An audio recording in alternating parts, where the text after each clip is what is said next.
I love you আপু। কবে থেকে তোমার পিছনে ঘুরছি, পাত্তাই দিচ্ছ না। তা তোর না বলছি আমাকে ভালোবাসি বলবি না?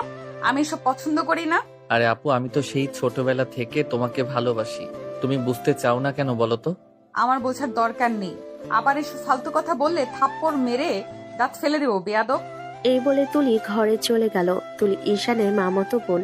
ছোট থেকেই ঈশান তুলিকে পছন্দ করে, আর তুলি ঈশানকে দুই চোখে সহ্য করতে পারে না। তুলি প্রচন্ড রাগী একটা মেয়ে। মুখের উপর যাতা বলে দেওয়া তার স্বভাব। কারো কোনো কেয়ার করে না। বাকিটা আমাদের সাথে থাকলে জানতে পারবেন। গল্পে ফেরা যাক। ঈশান মন খারাপ করে বসে রইল বেলকনিতে। তুলির মা ঈশানের মামি এসে বলল, কিরে ঈশান বাবা, মন খারাপ কেন? মামি, তোমার মেয়েটা এমন কেন? কোনো রসকস নাই? জন্মের সময় মনে হয় মুখে মধু দাও নাই? কি জানি বাবা, এমন যে কেন হলো? আমাদের পরিবারের কেউ তো ওর মতো না, আর তুলিও তো ছোটবেলায় এমন ছিল না। হঠাৎ করে এমন হয়ে গেল কেন বুঝতে পারি না। ওর কথায় তুই কিচ্ছু মনে করিস না বাবা। আরে তুমি যে কি বলো না মামি, ওর কথায় আমি আবার কি মনে করব? ও যতই রাগ করব, আমার পিছু ছাড়বো না। পাগল ছেলে একটা, তুই পারবি ওকে সোজা করতে? আচ্ছা তুই বস, আমি তোর জন্য কিছু নাস্তা নিয়ে আসি। আচ্ছা মামি, ঠিক আছে। তুলির মা চলে গেল নাস্তা বানাতে। তুলি তখন ঘরের জানালার পর্দা সরিয়ে দেখছিল নিচের বেলকনিতে ঈশান কেমন গম্ভীর মুখ করে বসে আছে। একটা সময় ওর দিকে তাকিয়ে একটু হেসে ফেল, তবে মুখে তার স্বীকার করার প্রশ্নই আসে না। ওর মতো ছেলেকে কেউ সিরিয়াসলি নেয় নাকি? পাগলটা আবার ভালোবাসে নাকি আমাকে? উফ, এইসব ঝামেলা সহ্য করতে পারি না। তুলি আবার বই নিয়ে পড়তে বসলো, কিন্তু মনটা বারবার চলে যাচ্ছিল নিচে বসে থাকা ছেলেটার দিকে। ঈশানও বোকানা জানে তুলি জানালার আড়াল থেকে তাকাচ্ছে। সে তখন চুপি চুপি একটা হাসি দিল। তখন তুলির ফোনে একটা শব্দ হলো। সে ফোনের দিকে তাকিয়ে হা করে রইল। তার সারা শরীর কাঁপছে। এদিকে ঈশান ভাবছে, ঠিক আছে আপু, তুমি যতই রাগ করো না কেন, আমি ছাড়বো না তোমাকে। একদিন এই রাগী মুখেই হাসি ফোটাবো, কথাটা মনে রাখো। ঠিক তখনই তুলির মা নাস্তা নিয়ে এলেন। গরম চা, সিঙ্গারা আর কিছু বিস্কিটের প্লেট হাতে। এই নে বাবা, গরম গরম চা খেয়ে নে, সারাদিন একা বসে থাকিস না। ধন্যবাদ মামি, আপনি ছাড়া আমার কেউ এত মনে করে না। আহারে, এমন কথা বলিস না রে, তুলি তো আছে। ও ও তো তোদের নিজেরই মানুষ। মামি, ও যদি আমাদের নিজের মানুষ হতো তাহলে নিশ্চয়ই এত রাগ করতো না আমার উপর। মনে হয় ভিন্ন গ্রহ থেকে এসেছে। পাগল ছেলে একটা, ওর মন খারাপ ছিল কিছুদিন ধরে। কলেজে কি হয়েছে কে জানে, তুই চাইলে একটু গিয়ে কথা বলতে পারিস, ভালো লাগবে ওর। ঈশানের চোখ চকচক করে উঠল। মনে মনে ভাবলো, এই তো সুযোগ। আচ্ছা মামি, দেখি কথা বলি ওর সাথে। যদিও ও আবার ঝাড়ি দিবে, তারপরও চেষ্টা করা যেতেই পারে। তুলি ঘরের দরজায় টোকা পড়লো। কে? তোমার ফ্যান। কি চাই তোর? একটু কথা বলতে এসেছি। আমি এখন পড়ছি, সময় নাই। আচ্ছা, তাহলে বাইরে দাঁড়িয়েই বলি। তুমি রাগ করলে আমি কষ্ট পাই। আহ, নাটক শুরু হলো আবার। যা, নাটক অন্য কোথাও কর। নাটক না, সত্যি বলছি আপু। আমি যদি একদিন হারিয়ে যাই, তখন তোমার এই রাগ কাকে দেখাবে বলো? তুই হারাবি? কোথায় যাবি? হুম হুম, কোথায় যাব জানি না, তবে এমন এক জায়গায় যেখানে রাগী আপুরা থাকে না। ঠিক আছে, তুই হারিয়ে যা এখনই। তুমি বললে তো আমি হারাতেও পারবো আপু। এই ছেলেটাকে একদিন সত্যিই মেরে ফেলবো আমি। কিন্তু সেই কথার আড়ালে তার ঠোঁটে একটুখানি হাসি লুকিয়ে গেল। ঈশান সেটা টের পেল। মনটা খুশিতে ভরে উঠল। রাগের নিচে যে মায়া লুকিয়ে আছে, সেটা একদিন সবাই দেখবে।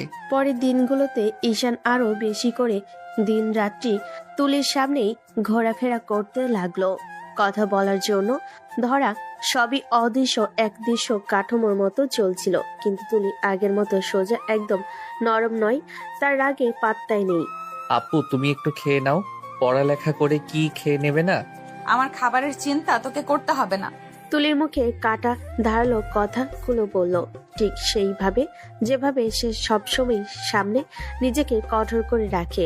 ঈশান প্রতিবারই হাসি মুখে ফিরিয়ে দেয়, কিন্তু ভেতরে কোথাও কাটা লাগে। আমি এত কষ্ট দিয়ে জীবন কাটাবো আপু, তুমি কি কখনো বুঝবে? কেন বুঝবো? যে মানুষ নিজের জন্য কিছুই করতে পারে না, তার কথা বোঝার দরকার নেই।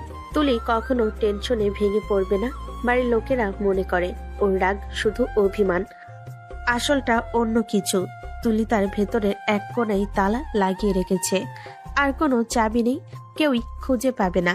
পরের দিন সকালে তুলি চুপচাপ রান্নাঘরের পাশ দিয়ে চলে গেল। ঈশান বাসন নিয়ে দাঁড়িয়ে দেখে ওর চোখের কোণে কোমলতা নেই, কেবল নির্ধারিত কঠোরতা। আপু, তুমি একটু আমার দিকে তাকাও না কেন? তাকানো লাগবে কেন? তোর কি রূপ উতলে পড়ছে যে তোর দিকে তাকিয়ে থাকতে হবে? তুলি কখনোই পুরোনো দিনের মিষ্টি স্মৃতি চেপে ধরে না, সে সেগুলোকে সরাসরি বাতাসে ছুড়ে দেয়। তার কথায় অদ্ভুত এক দৃষ্টান্তে, নরম হওয়ার কোনো স্থান নেই। আমি তো শুধু চাই তুমি ভালো থাকো। আমার চিন্তা তোকে করতে হবে না। আল্লাহ চাইলে আমি সব সময় ভালো থাকবো। তুই তো নিজের চিন্তা কর। ঘরটার বাতাস যেন আচমকা থেমে গেল। ঈশান সামনে দাঁড়িয়ে, চোখে একরাশ অনুরোধ, আর তুলি ওর মুখটা আগুন হয়ে আছে। ঈশান একটু এগিয়ে গিয়ে বলল, আপু, আমি তোমাকে সত্যি ভালোবাসি, অনেক ভালোবাসি। ভালোবাসা? তুই আবার ভালোবাসিস? থামা তোর এইসব আবল তাবল কথা। ঈশান কিছু না বুঝেই হঠাৎ তুলির দিকে ঝুঁকে পড়ল। এক মুহূর্তে তার ঠোঁট ছুঁয়ে গেল তুলির ঠোঁট। মুহূর্তটাই যেন সমীকে থামিয়ে দিল। তুলি স্থির, তারপরেই আগুনের মতো ফেটে পড়ল। ঈশান, তোকে আমি মেরে ফেলবো আজ। পরের মুহূর্তেই এক চরের শব্দ। তুলি ঝাঁপিয়ে পড়ে ঈশানের গালে থাপ্পড় বসিয়ে দিল। তোর সাহস হলো আমাকে কিস করার? তুই কি পাগল নাকি? তোর মতো বেয়াদব অসভ্য ছেলেকে আমি ঘৃণা করি। ঈশান চুপচাপ দাঁড়িয়ে রইল, মুখে শুধু একরাশ লজ্জার কষ্ট। তুলি এবার দরজার দিকে ঈশানকে ঠেলে দিল। এক্ষুনি বের হয়ে যা আমার ঘর থেকে, আর কোনোদিনও এই ঘরে পা দিবি না। ঈশান কিছু বলতে গেল, তুলি আবার চিৎকার করে উঠল। তোদের মতো ছেলেরা শুধু সুযোগ খোঁজে। একটা মেয়েকে দেখলেই প্রেম, ভালোবাসা। যা এক্ষুনি বের হয়ে যা আমার রুম থেকে।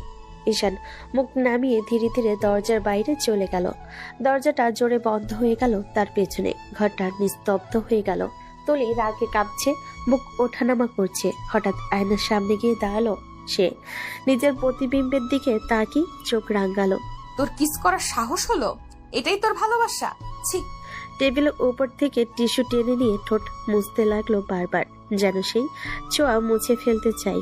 একবার নয়, বারবার, যতক্ষণ না রাগে হাত কাঁপে। আমি নরম হব না। শুনছিস ঈশান, তুই যা করেছিস তার জন্য আমি কখনো তোকে ক্ষমা করব না। আয়নায় নিজেকে দেখে তুলি আবার টিস্যুটা ফেলে দিল, মুখ ঘুরিয়ে জানালার পাশে গিয়ে দাঁড়ালো। বাইরে অন্ধকার, ভেতরে রাগে ভরা এক মেয়ে যে কাউকে বিশ্বাস করতে জানে না। ভালোবাসায় নরম হয় না। রাত গভীর হয়ে গেছে, চারপাশের নিস্তব্ধতা, শুধু বাইরের হালকা হাওয়ার শব্দ। ঈশান বিছানায় শুয়ে ছাদের দিকে তাকিয়ে আছে, চোখে একরাশ অনুতাপ, মনে হাজারটা চিন্তা। আমি কি করলাম আজ? তুলিকে কিস করা মোটেও উচিত হয়নি, একদম না।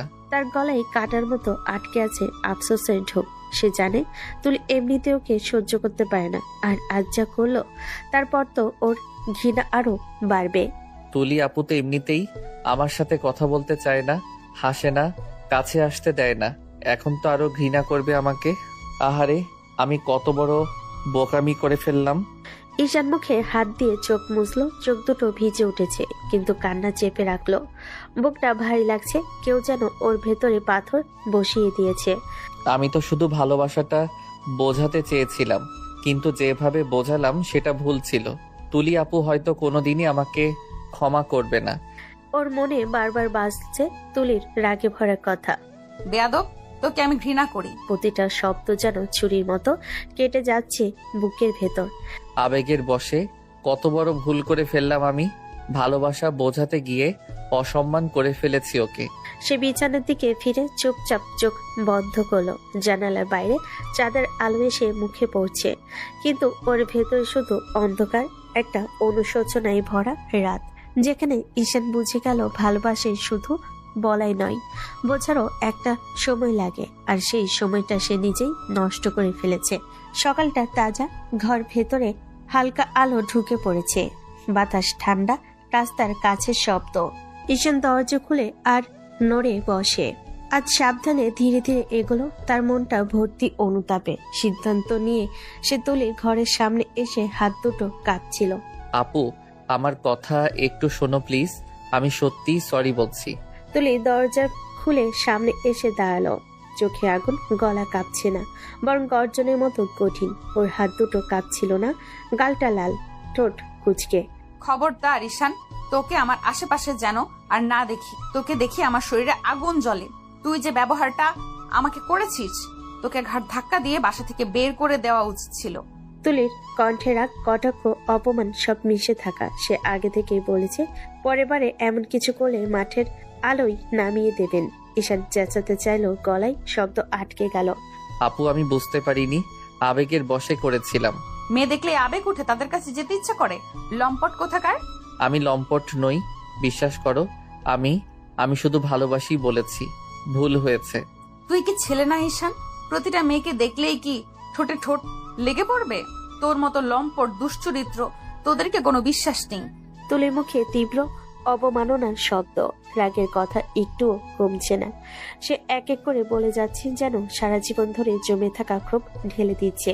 বাড়ির সবাইও শুনতে পাই, তুলি কাউকে পরোয়া করে না। ঈশান বারবার কণ্ঠে কাপড় নিয়ে বলল, আমি বুঝি আমার কাজ ঠিক ছিল না।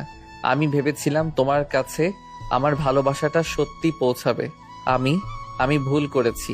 আমি ক্ষমা চাইছি আপু, আমি এমন করতে চাইনি। তুই ক্ষমা চাইছিস? ক্ষমা চাইলেই মুছে যাবে সব? তোকে কি আমি শুধু শুধু অপমান করি না? তোর কার্যকলাপের জন্য তুই অপমানিত হোস। তুলি হলুদের মতো বাক্য খুলছে। ওর প্রতিটি কথাই কাটলো চাকা। ঈশান কানে কানে শুনছে, কিন্তু ওর মুখে আর কোনো আপত্তি নেই। ওর কণ্ঠে শুধুই অনুতাপ। আপু আমি বুঝি, আমি ভুল বুঝেছি। আমার আবেগ নিয়ন্ত্রণে ছিল না। তুমি যা বলছো তাই হবে। আমি প্রতিজ্ঞা করছি আর কখনো তোর কাছে এমন ভাবে আসবো না যদি তুই না চাও। আমি নিজেই তোকে সোজা করে দিব। তুই ভাবিস আমার কাছে টেনে নিয়ে কিস করলে আমি নরম হয়ে যাব? ভুলে গেলে হবে? আমি এমন মেয়ে না। তুলি কথা শেষ করেছে কঠোরভাবে। ওর চোখে পানি দেখা গেলেও মুখে কোনো দুর্বলতা প্রকাশ পায় না। ও অভিমান করেছে ব্যথা দেওয়াই, কিন্তু নরম হবে না এই সংকল্পে অটল। আপু আমি আসলেই বদলাতে রাজি। আমি তোমার সম্মান রাখবো। আমি ওদের মতো নই। তুমি যে কথা বলছো, আমি আর চাই না কাউকে কষ্ট দেই। শুধু আমাকে একটা সুযোগ দিও, ভালো কিছু করে দেখাতে চাই। সুযোগ? তোকে আর কোনো সুযোগ দিব না। আজকের মতো একবারই হয়েছে। তোর এই সাহসটাই এমন অবমাননা কর। আমি চাই না তোকে। আমি চাই না তোদের মতো কাউকে। রান্নাঘরের থেকে ধোঁয়া উঠছে। তুলিমা হাতের পাতিল নামিয়ে ঈশানের দিকে তাকালেন। ছেলেটার মুখটা আজ অদ্ভুত গম্ভীর। সারাটা সকাল একবারও হাসেনি। তুলিমা শান্ত গলায় বলেন, কিরে ঈশান, মন খারাপ কেন? ঈশান মাথা নিচু করে বসে রইল কিছুক্ষণ, তারপর আস্তে বলল, তেমন কিছু না মামি, আমি আজ বাড়ি যেতে চাই। তুলিমা একটু অবাক হয়ে চোখ বড় করলেন। আজ যাবি? আরে তুই না তো কালই এলি, এমন কি হলো রে? ঈশান হালকা হেসে ফেল, কিন্তু সেই হাসিতে কেমন জানি একটা কষ্ট লুকিয়ে আছে। এমনি মামি, মনটা ভালো লাগছে আজ। বাড়ি যাই, একটু শান্তি পাবো হয়তো। তুলিমা থমকে গেলেন কিছুক্ষণ। ছেলেটার কণ্ঠে এমন এক শান্ত দুঃখ, যেন ভেতরে কিছু চেপে রেখেছে। তিনি মৃদু নিঃশ্বাস ফেলে বলেন, ঠিক আছে বাবা, যদিও এমন হয় তবে যাস, কিন্তু মন খারাপ করে যাস না। আমি জানি তোর কষ্ট কিছু আছে বুঝি। ঈশান চোখ নামিয়ে রাখলো, চুপচাপ উঠে দাঁড়িয়ে বলল, না মামি, কিছু না। আমি শুধু একটু একা থাকতে চাই। তুলিমা তাকিয়ে রইলেন তার দিকে। মনে মনে ভাবলেন, এই ছেলেটার হাসির আড়ালে কত কথা লুকানো। দুপুরে রোদ জানালা পেরিয়ে ঘরে ঢুকছে। টেবিলের উপর সাজানো গরম ভাত, ডাল আর সবজি। তুলি পানির গ্লাস হাতে নিয়ে বসতে যাচ্ছিল, হঠাৎ খেয়াল করলো টেবিলে ঈশানের প্লেটটা খালি। চারপাশে তাকিয়ে একটু বিরক্ত স্বরে বলল, মা, ঈশান কোথায়? খেতে আসেনি নাকি? তুলির মা চুপচাপ ভাত পরিবেশন নিয়ে হাত থামিয়ে বললেন, ঈশান তো সকালে চলে গেছে রে মা, বললো মন ভালো লাগছে না। তুলির হাত থেমে গেল গ্লাসের উপর। চোখের পাতা দুটো এক মুহূর্তের জন্য স্থির হয়ে গেল। ঠোঁটে চাপা একটা দীর্ঘশ্বাস, কিন্তু সেটা যেন কেউ শুনে না ফেলে। তাই সে মুখ ঘুরিয়ে বলল, গেছে। আমার জন্যই হয়তো গেছে। সকালে যেভাবে কথা বলেছিলাম, অপমান করেছিলাম ওকে, হয়তো সহ্য করতে পারেনি। একটা কষ্টের রেখা যেন হালকা করে ওর মুখে ছায়া ফেল, কিন্তু পরক্ষণে নিজের ভেতরে কঠিন শটটাকে টেনে তুলল সে। থাক, ভালোই হয়েছে। থাকলে তো সারাক্ষণ বিরক্ত করতো। এখন শাস্তি পাবো, এখন শান্তি পাবো অন্তত। কথাগুলো ঠোঁট দিয়ে বেরোলো, কিন্তু তার গলায় সেই রাগের ধারটা আজ যেন ঠিক আগের মতোই কাটছে না। চোখ নামিয়ে নিল তুলি। চামচে ভাত নাড়তে নাড়তে চুপচাপ বসে রইল। বাইরের দুপুরটা গরম, অথচ তুলির বুকের ভেতর হালকা এক শীতল শূন্যতা ছড়িয়ে পড়ল, যেন কেউ না বলে চলে গেছে, তবুও তার উপস্থিতি চারপাশে রয়ে গেছে নিঃশব্দে। বিকেলের হালকা রোদ মাটিতে লেগে আছে, আঙ্গিনায় আম গাছের ছায়া দুলছে। ঠিক তখনই দরজার কপাট ঠেলে ভেতরে ঢুকলো, কাঁধ ব্যাগ, ক্লান্ত মুখে একরাশ নীরবতা। ঈশানকে দেখে তার মা অবাক হয়ে উঠলেন, হাত মুছিয়ে বলেন, কি রে ঈশান, বাড়ি চলে আসলি? তুই না বলেছিলি কদিন থাকবি ওখানে? ঈশান হালকা হাসলো, কিন্তু চোখে ক্লান্তির ছায়া। ভালো লাগছিল না মা, তাই চলে এলাম। মা একটু থেমে ছেলেটার দিকে তাকালেন, যেন কিছু বোঝাতে চাইলেন, তারপর মৃদু গলায় বললেন, ঠিক আছে, আগে হাত মুখ ধুয়ে নে, আমি খাবার বাড়ছি। ঈশান ব্যাগটা সোফার পাশে রেখে বলল, মা পরে খাবো, এখন অনেক ঘুম পাচ্ছে, একটু ঘুমাবো। মা কিছু বলতে গিয়েও থেমে গেলেন। হয়তো বুঝতে পারলেন ছেলেটা শুধু ক্লান্ত না, ভেতরে কোথাও কেমন যেন ভারী হয়ে আছে। ঈশান ধীরে ধীরে নিজের রুমে চলে গেল, দরজাটা বন্ধ করে নিঃশব্দে ওয়াশরুমে ঢুকলো। ঠান্ডা পানির ঝাপটা মুখে লাগতেই একটা গভীর নিঃশ্বাস পেল। গোসল সেরে আয়নায় তাকালো সে, চোখের তলায় হালকা লালচে দাগ, যেন অনেক রাতের জমানো চিহ্ন। তোয়ালে দিয়ে চুল মুছে বিছানায় গিয়ে শুয়ে পড়ল। বাইরে তখন সন্ধ্যার আলো মিলান হয়ে এসেছে। ঈশান চোখ বন্ধ করলো, কিন্তু মনের ভেতর তুলির মুখটা ঘুরে ফিরে আসতে লাগলো। তার বলা সেই কঠিন কথাগুলো এখনো কানে বাজছে। তোকে আমি পছন্দ করি না। ঈশান চোখ বন্ধ করে নিঃশব্দে বলল, সত্যি তুমি জানো না তুলি আব্বু, আমি কেন চুপচাপ চলে এসেছি? আমি তোমার চোখের দিকে তাকাতে পারছিলাম না, নিজেকে অপরাধী লাগছিল। তারপর ধীরে ধীরে ক্লান্ত চোখে ঘুম এসে ভর করলো। ভেতর ভেতরে কেবল পাখার ঘূর্ণির শব্দ আর নিঃশব্দ একটা অভিমান ভাসছে বাতাসে। রাতের নীরবতা ঘরের চারপাশে ছড়িয়ে আছে। এক কোণে বাতি মৃদু আলো ছড়াচ্ছে। ঈশান বিছানার উপর হালকা শুয়ে আছে, চোখ বন্ধ করে, কিন্তু মন ভাঙ্গা।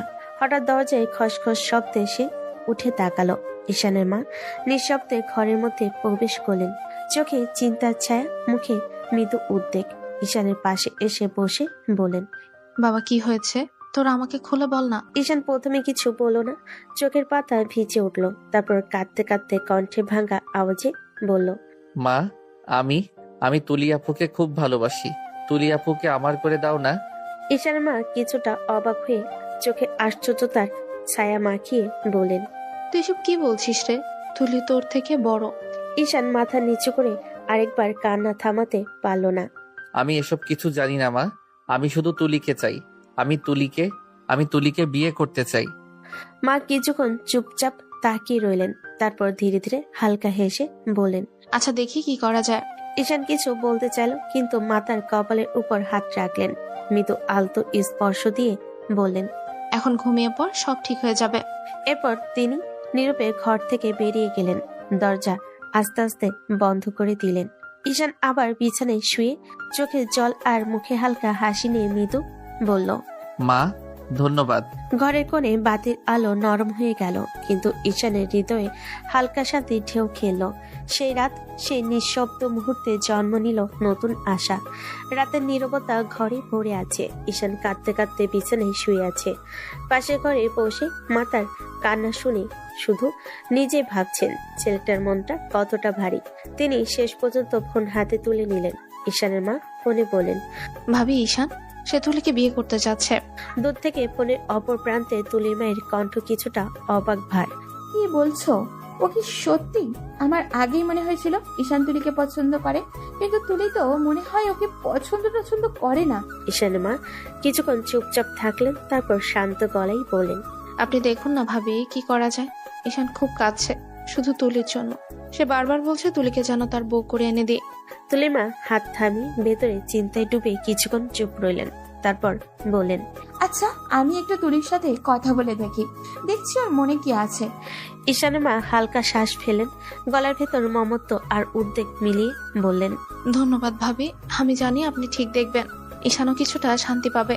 ফোনটি কেটে রাখার পর ঈশানের মায়ের চোখে এক ঝলক ভাবনা, ছেলের প্রতি তার নিজের মিশ্র অনুভূতি, অভিমান আর আগ্রহ সব মিলেমিশে কেমন যেন ভেতরে দোলা দিচ্ছে। পরের দিন সকালে ঘরের আলো আলতো হালকা। তুলি মায়ের পাশে বসে কফি হাতে নিয়ে বলল, পরের দিন সকালে জানালা দিয়ে হালকা রোদ ঘরে ঢুকেছে। তুলি আয়নার সামনে চুল আঁচড়াচ্ছে। তার মুখে স্বাভাবিক শান্ত ভাব, কিন্তু ভেতরে মনে হচ্ছে কিছু একটা ঘটতে চলেছে আজ। এমন সময় দরজা ঠেলে তার মা ঘরে ঢুকলেন। মুখে কেমন যেন অদ্ভুত দ্বিধা। মা, একটা কথা বলবো? তুলি আয়না থেকে ঘুরে তাকালো। বলো না মা, এমন মুখ করছো কেন? তুলির মা এক মুহূর্ত চুপ করে রইলেন, তারপর ধীরে বলেন, ঈশান তো সে তো তোমাকে বিয়ে করতে চায়। তুলির মুখ মুহূর্তে লাল হয়ে উঠল, চোখ কুঁচকে রেগে বলল, কি বললে? মগের মুল্লুক পেয়েছে নাকি? আমি ওকে কিছুতেই বিয়ে করব না। আমি ওকে একদম পছন্দ করি না। তুলি মায়ের মুখে আশ্চর্যতা আর একটু কষ্ট। তুলি, এমন ভাবে বলছো কেন মা? ঈশান তো খুব ভালোই ছেলে, ভদ্র, পরিশ্রমী, শিক্ষিত বটে। তুলি মুখ ঘুরিয়ে ফেল, গলে দৃঢ় স্বর। ভালো ছেলে হলে হোক, আমার দেখার দরকার নেই। আমি বলেছি আমার কাছে ও পছন্দ না। আমি কোনোদিনও ওকে বিয়ে করব না মা। তুলি মা কিছু বলতে যাচ্ছিলেন, ঠিক তখনই দরজার বাইরে থেকে ভারী কণ্ঠ ভেসে এলো। তাহলে আমি একটু বলি। তুলির বাবা ঘরে ঢুকলেন। পুলিশের করা ইনফর্মে তিনি যথারীতি গম্ভীর চোখে একরাশ ভাবনা। তিনি তুলির সামনে এসে দাঁড়ালেন। ঈশানের মা, মানে তোমার ফুপি, সে আমার একমাত্র বোন। জীবনে সে কখনো আমার কাছে কিচ্ছু চায়নি, কিন্তু আজ জীবনের এই প্রথমবার সে একটা জিনিস চেয়েছে, তোমাকে ঈশানের বউ হিসাবে। তুলির মুখ থেমে গেল, কিন্তু চোখে রাগ ঝলসে উঠল। আমি কোনো পণ্য না বাবা। আমাকে কেউ চাইলেই আর আপনি দিয়ে দিবেন। আমারও অনুভূতি আছে, আমার পছন্দ আছে। পুলিশ বাবা নিঃশব্দে তাকিয়ে রইলেন মেয়ের দিকে, তারপর নিচু স্বরে কঠিন গলায় বললেন, তুমি হয়তো জানো না ঈশানের মা তোমাকে কতটা ভালোবাসে। সে তোমার ফুপি, আর ফুপি তো মায়ের মতোই হয়। তুমি নিশ্চয় এটা অস্বীকার করতে পারো না তুলি। তুলির চোখে জল এসে জমে উঠল, কিন্তু সে গলা শক্ত করে বলল, আমি কোনো কিছু অস্বীকার করছি না বাবা। আমি জানি ফুপি আমাকে ভালোবাসেন, কিন্তু আমি ঈশানকে বিয়ে করতে পারবো না। এক মুহূর্তের জন্য ঘরে নিস্তব্ধতা। তারপর তুলির বাবা গভীর নিঃশ্বাস ফেলে গভীর স্বরে বললেন, তুমি ঈশানকে বিয়ে করবে, এটা আমার শেষ কথা, না হলে আমার মরা মুখ দেখবে। তুলির চোখ বড় হয়ে গেল, ঠোঁট কাঁপছে, বুকের ভেতর যেন কিছু একটা ভেঙে গেল এক নিমিষে। সে হঠাৎ চুপচাপ বসে পড়ল বিছানায়। কণ্ঠে কোনো শব্দ নেই, কেবল নিঃশব্দে কান্না ভাসছে চোখের কোণে। তুলির মা এগিয়ে এসে মেয়ের কাঁধে হাত রাখলেন, কিন্তু কিছু বললেন না। কঠিন জেদি আত্মসম্মান প্রবণ মেয়েটা আজ হঠাৎ ভেতরে কোথাও যেন ভেঙে পড়েছে। বাইরে পাখি ডাক, সকালের আলো ঝলমল করছে, অথচ তুলির ভেতরটা যেন ঘন অন্ধকারে ঢেকে গেছে। সে শুধু মনে মনে বলল, বাবা, ভালোবাসা জোর করে হয় না। তবুও যদি আপনি চান আমি করব বিয়ে, তবে ভালোবাসতে পারবো না। আজ সকালটা ঘরের ভেতরে আলোর মতো ঝলমল করছে। সবকিছু সাজানো, ফুলের ঘ্রাণ ভরে গেছে আঙ্গিনা আর ঘরের কোণগুলো। ঈশান বিছানার সামনে দাঁড়িয়ে আয়নায় নিজের চেহারা দেখছে। ভেতরটা কেমন যেন উত্তেজনায় কম্পয়মান। হঠাৎ দরজার কপাট ধাক্কা দিয়ে খুলল এক বন্ধুর মুখ, হাসি ঠোঁটের কোণে। কিরে ভাই, তুই তো আগেই বলেছিলি তুলি আপু তোকে পছন্দ করে না, তাহলে বিয়েতে রাজি হলি কেমনি? ঈশান একটু হাসলো, চোখে সেই ভেতরে উচ্ছ্বাস আর একটু লাজ। ভাই, আমি তো নিজেও তাই ভাবছি। তুলি আপু আমাকে দেখতেই পারে না, এত সহজে রাজি হয়ে গেল। আমি নিজেও বুঝতে পারছি না। বন্ধু কিছুক্ষণ ঈশানের মুখটা দেখলো, তারপর জিজ্ঞেস করলো, হাই, তাহলে সব ঠিকঠাক? ওকে তুই কি? ঈশান গম্ভীর শ্বাস পেল, মুখে হালকা হাসি, চোখে উচ্ছ্বাসের ঝলক। আমার এত কিছু বোঝার দরকার নেই ভাই। তুলি আপু আমার হবে, এটাই আমার জীবনের সবচেয়ে বড় পাওয়া। বন্ধু মাথা নাড়ল, চোখে কৌতূহল আর অবাক ভাব। সত্যি বলছিস? ঈশান খাড়া দাঁড়িয়ে হাতের তালু একটু চাপ দিয়ে বলল, হ্যাঁ, আজ আমার জীবনের সবচেয়ে সুখের দিন। শুধু ভাবতেই কেমন আনন্দ ভরে যাচ্ছে বুকের ভেতরে। এরপর ঈশান ধীরে ধীরে ঘরের মধ্যে নিজেকে সাজানোর কাজ শুরু করলো। হাতে গিয়ার, রুমালে শৃঙ্খল ভাবে কাপড় ঠিক করে রাখলো। লাল শেরওয়ানি হাতে তুলে নিয়ে আয়নার সামনে দাঁড়ালো। আজই সব হয়ে যাবে। আর মনে মনে বলল, তার চোখে উজ্জ্বল এক আশার আলো। মৃদু হাসি আর একরাশ উত্তেজনা। ঘরের ভেতর সে একটু ঘুরে বন্ধুকে বলল, ভাই, দেখছিস কতটা সুন্দর সব সাজানো। আজ তুলি আপুর মুখে হাসি দেখতে পাবো, আর আমার জীবনটা নতুন সূচনায় প্রবেশ করবে। আচ্ছা, তোর মনের আশা পূর্ণ হোক। আজকে আনন্দ করবো সবাই। ঈশান মুখে হালকা হাসি, মনে এক উত্তেজনা। ধীরে ধীরে সে বিয়ের জন্য পুরোপুরি রেডি হয়ে গেল। লাল শেরওয়ানি আর চোখে তুলি আপুর জন্য অপেক্ষার ঝলক। ঘরের ভেতরে গর্জন করছে আনন্দ। বাইরে গাছের পাতায় হালকা বাতাস খেলছে। আর ঈশান নিজেই আজ জীবনের সবচেয়ে বড় মুহূর্তের অপেক্ষায়। নিজের হৃদয়ে নতুন সুখের এক ঝিলিক অনুভব করছে। আজ আমার জীবনের সবচেয়ে বড় দিন তুলি আপু, তুমি আমার। রাতটা ছিল একেবারে নিঃশব্দ। বাইরের বাতাসে একটা ঠান্ডা সুর বাজছিল। ঘরের ভিতর সাজানো ফুলের গন্ধে যেন হালকা মিষ্টি ভাব। তবুও সেই সাজ, সেই সৌন্দর্যের মধ্যে তুলির চোখে কোণে ঝিলিক নেই, মুখে গম্ভীর ভাব। চোখের নিচের দিকে নামালো। ঘরে আলো প্রবেশ করলো। ঈশান পাঞ্জাবি পরে, মুখে হালকা হাসি, কিন্তু চোখে একটা দ্বিধা। তার সামনে বসে আছে তুলি আস্তার স্ত্রী, তবুও যেন অচেনা দূরে কেউ। ঈশান আস্তে করে দরজাটা বন্ধ করে দিল। ঘরে শুধু তাদের দুজনের নিঃশ্বাসের শব্দ। কিছুক্ষণ নীরবতা, তারপর ঈশান ধীরে ধীরে তুলির দিকে এগিয়ে এলো। তুলির শাড়ির আঁচল মেঝেতে পড়ে আছে, আলোয় ঝলমল করছে কপালে টিপটা। ঈশান কিছু বলল না, শুধু একদম কাছে সে তুলির কানে ফিসফিস করে বলল, তুলি, আজ আমাদের নতুন জীবন শুরু হলো, একটু তাকিয়ে দেখো আমার দিকে। তুলি চোখ তুলে তাকানি, ঠোঁট শক্ত করে চেপে রেখেছে। ঈশান এগিয়ে এসে ধীরে ধীরে তার পাশে বসলো। তারপর হঠাৎ সাহস করে একটা হালকা চুমু খেয়ে ফেলল তুলির গালে। মুহূর্তে আগুন জ্বলে উঠল তুলির চোখে। সে ঝটকা মেরে উঠে দাঁড়ালো। রাগে গাল লাল হয়ে গেছে। রাগের ঝড়ে ঈশানকে ধাক্কা দিয়ে মেঝেতে ফেলে দিল। তুই কোন সাহসে আমাকে টাচ করলি? হ্যাঁ, আমি তোকে আগেও বলেছি আমার শরীরে হাত দিবি না। ঈশান অবাক হয়ে তাকিয়েছে, কপালের ঘাম বুক ধুকধুক করছে। কিন্তু তুলি, এখন তো আমাদের বিয়ে হয়ে গেছে, আমি তো তোমার স্বামী। তুলি ব্যঙ্গ করে হেসে ফেল। সেই হাসিটা যেন কাটার মতো বিঁধে গেল ঈশানের বুকে। বিয়ে হিসেবে তাতে কি হয়েছে? আমি তোকে স্বামী হিসেবে মানি না, তোকে আমি কোনোদিনই মানবো না, বুঝলি? ঈশান নিঃশব্দে তাকিয়ে আছে তার দিকে। কিছু বলতে চাই, কিন্তু গলা আটকে গেছে। যদি নাই মানো তাহলে বিয়ে করলে কেন? তুলির চোখে ঝলক খেলো, কণ্ঠে বিষ ঢালা সুর। বিয়ে আমি করিনি, আমাকে করানো হয়েছে। আমার বাবা জোর করেছে। আমি স্পষ্ট বলেছিলাম আমি তোকে ভালোবাসি না, কিন্তু উনি শোনেননি। তাই এটা মনে রাখিস, তুই আমার জীবনে একটা বোঝা ছাড়া আর কিছুই না। খবরদার আমার কাছ থেকে স্বামীর অধিকার চাইবি না। ঈশানের বুকের ভেতরটা হঠাৎ যেন ভারী হয়ে গেল। সে নিঃশব্দে তুলির দিকে তাকিয়ে থাকলো।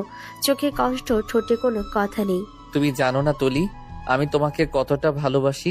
তোমার এই ঘৃণার পেছনেও আমি তোমার মুখে হাসি দেখতে চাই। হয়তো তুই বুঝবে না এখন, কিন্তু একদিনই ভালোবাসার মানে বুঝবে।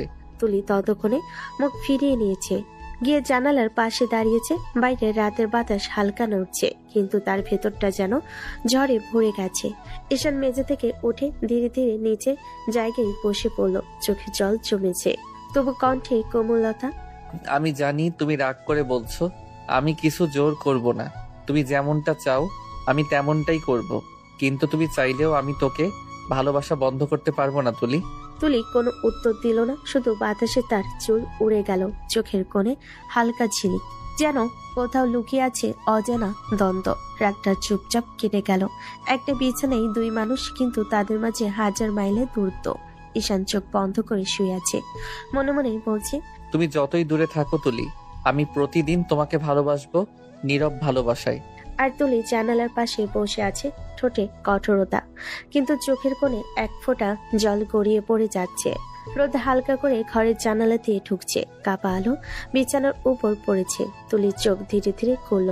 প্রথম দেখায় সে যা পেল, চোখ ফেটে গেল। ঈশান এখনো ঘুমের ঘরে, তার হাত তুলিকে ঘিরে ধরে আছে। তুলির শরীর অবচেতন ভাবে একটু ভর করছে, কিন্তু মেজাজ একেবারে উত্থাল পাত্থাল। তুই কি করছিস? ছাড় ছাড় ঈশান। ঈশান চোখ ভিজিয়ে ধীরে ধীরে ঘুমের ঘরে তাকে আরো কাছে টেনে নিল, মুখটা তুলির গলায় ডুবিয়ে দিল। তুলির মেজাজ আরো গরম হয়ে গেল। হায়, লজ্জা নেই তোর? আমি তোকে কালই বলেছিলাম আমার কাছে আসবি না, আর এখন আবার আমাকে জড়িয়ে ধরছিস? বেহায়া কোথাকার। তুলি নিজের সর্বশক্তি ব্যবহার করে ঈশানের হাত থেকে ছাড়ার চেষ্টা করলো, কিন্তু ঈশানের জোরে ঘুমের ঘরে। তুলির ক্রোধে এক মুহূর্তে সে ঈশানের হাত কামড়ে দিল।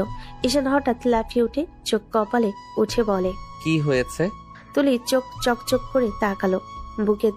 বুকে রাগার লজ্জা একসাথে। তোর লজ্জা নাই বেহায়া কোথাকার? ঈশান হঠাৎ নিজেকে বুঝলো, চোখের সামনে সবকিছু স্পষ্ট হলো। সে তুলিকে ধীরে ধীরে ছেড়ে দিল, হাত সরিয়ে মৃদু স্বরে বলল, সরি তুলি, আমি খেয়ালই করিনি, ঘুমের মধ্যে ছিলাম। ঈশান বুকে ধাক্কা খেয়ে একটু পিছিয়ে গেল, চোখে রাগ, ঠোঁটে এক পাশ হতাশা, কিন্তু ভিতরে হালকা মৃদু কেঁপে থাকা। ঈশান ধীরে ধীরে তুলির পাশে বসে তাকালো, চোখে দুঃখ, ভেতরে অনুশোচনার ঝলক। আমি সত্যি খেয়াল করিনি তুলি, ক্ষমা করো। ঘরের ভেতর চুপচাপ নীরবতা, বাইরে হালকা বাতাস হচ্ছে জানালার ফাঁক। তুলির মেজাজ গরম আর ঈশান চোখে অনুশোচনা নিয়ে বসে আছে। দুজনের মাঝে দূরত্ব কেবল কয়েক সেন্টিমিটার, কিন্তু মানসিক দূরত্ব এক পুরো সাগর। ঈশান চুপচাপ বলল, আমি প্রতিশ্রুতি দিচ্ছি আর কোনোদিন তোমাকে জোর করে স্পর্শ করব না। তুলি নিঃশ্বাস ফেল হালকা রাগের সঙ্গে, মুখে আর কোনো শব্দ নেই, কিন্তু ভেতরে মনের ধাক্কা স্পষ্ট। তুলি ধীরে ধীরে ফ্রেশ হয়ে নিচের দিকে নামলো, আর চোখে এক অদ্ভুত চমক। আজ তার নতুন জীবন শুরু হয়েছে, এখন নতুন দিন। নিচে নেমে সে দেখলো রান্নাঘরে কৌতূহলপূর্ণ গন্ধে ভরা ঘরে বসে আছে ঈশানের মা, তুলির ফুপু। তিনি রান্নার কাজ করছেন, চুলা এবং বটির মাঝখানে মনোযোগ সবকিছু সামলাচ্ছেন। তুলি একটু এগিয়ে বলল, ফুপু কি করছো? ঈশানের মা মুখে হালকা হাসি, ধীরে ধীরে বলেন, এই তো রান্না করছি। কি করতে হবে বলো আমাকে, আমি করে দিচ্ছি। না না, তোর কিছু করার দরকার নেই, বসে থাক, আমি সব করে নিব।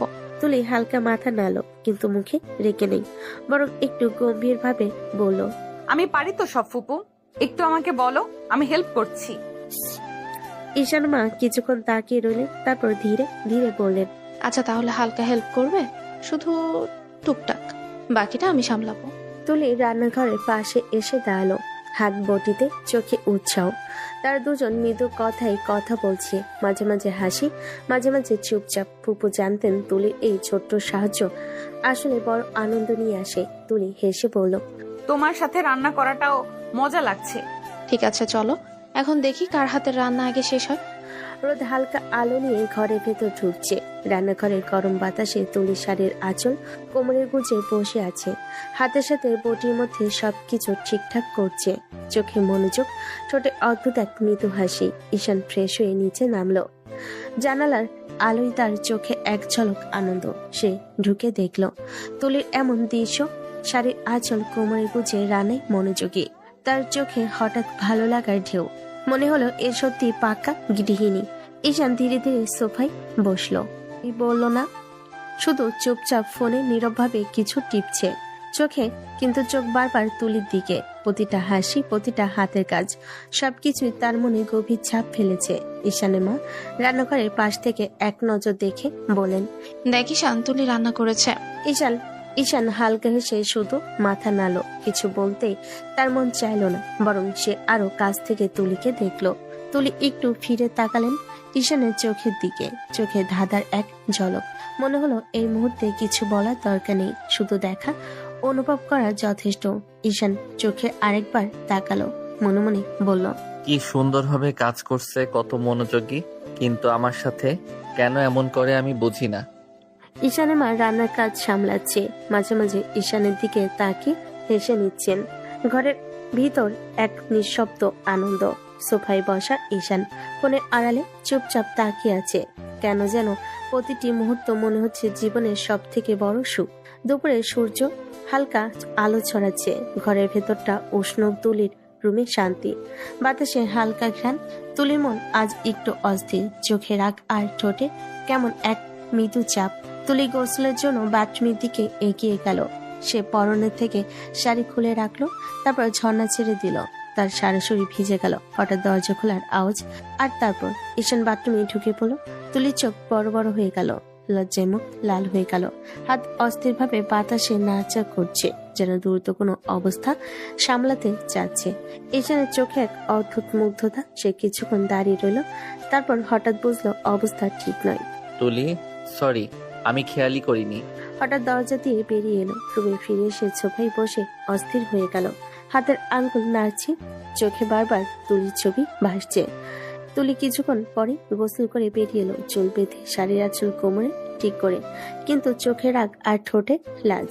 ঈশান, তুই কিরে ঢুকলি বাথরুমে? এটার কি দরকার ছিল? ঈশান কিছুটা লাজুক কিছুটা হতবুদ্ধি হয়ে দাঁড়ালো। আপনি কেন দরজা আটকাননি? এই দোষ কি আমার নাকি? তুলি চুপচাপ চোখ ঝাপসা করে নিচের দিকে তাকালো। হঠাৎ মনে হলো রাগের সাথে লজ্জার এক অদ্ভুত মিশ্রণ। তবে তুই খেয়াল না করেই ঢুকবি, এবার থেকে সাবধান থাকবি। ঈশান মাথা নাড়ল, ভেতরে একটু উত্তেজনা, মনে মনে বলল, আমি চাই না তুলি রেখে থাকুক, কিন্তু আমার চোখের সামনে তার এই মুহূর্তটা আমি কল্পনা করতে পারছি না। কত সুন্দর। তুলি রাগের সঙ্গে হাত দিয়ে শাড়ি ঠিক করলো আর মনে মনে বলল, ওর সামনেই এরকম লজ্জা অস্বস্তিতে পড়তে হলো। ঈশান সোফায় বসে অস্থির, একটু লাজুক, একটু দুঃখিত।